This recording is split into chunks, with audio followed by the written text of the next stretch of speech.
He was the epitome of success. Sean Diddy Combs, the name echoed through the halls of music history. From his early days at Uptown Records to the founding of Bad Boy, Diddy built an empire. He was a rapper, a producer, a fashion icon, a walking brand. His smile, a beacon of charisma, lit up the room, or so we thought. The man who once seemed untouchable now faces a reckoning. The music mogul stands accused.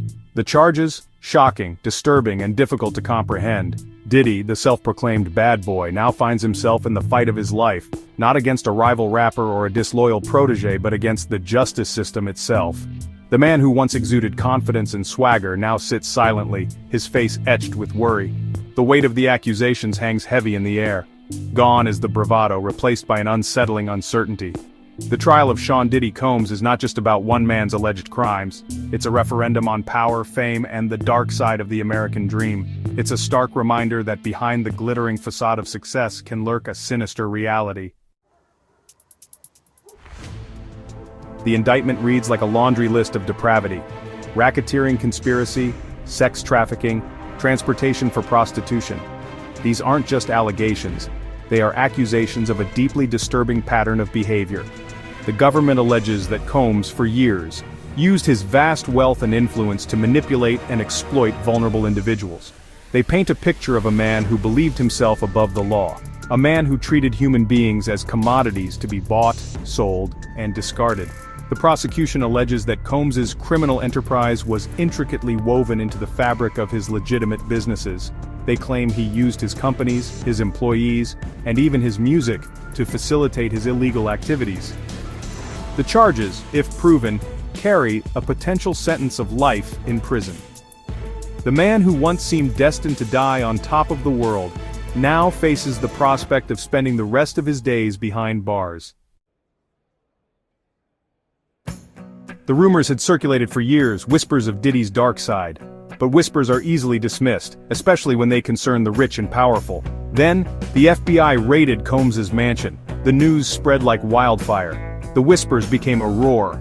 No longer could Diddy silence his accusers with money or intimidation. The feds were involved now, and they were playing for keeps. The investigation was long and arduous, spanning several years and involving countless interviews, forensic analysis, and mountains of evidence. The prosecution claims to have uncovered a trail of shell corporations, offshore accounts, and falsified records, all designed to conceal Combs's illicit activities. They allege a conspiracy so vast and well orchestrated that it could only have been the work of a mastermind.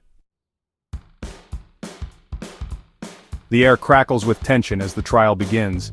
The courtroom, usually a place of sterile formality, is transformed into a battleground of truth and lies.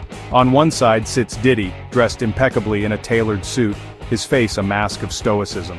Across from him sits the prosecution team, their faces grim, their eyes fixed on justice.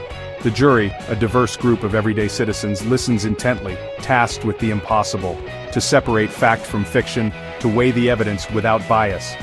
The opening statements are explosive. The prosecution promises to expose Diddy for the monster they believe him to be.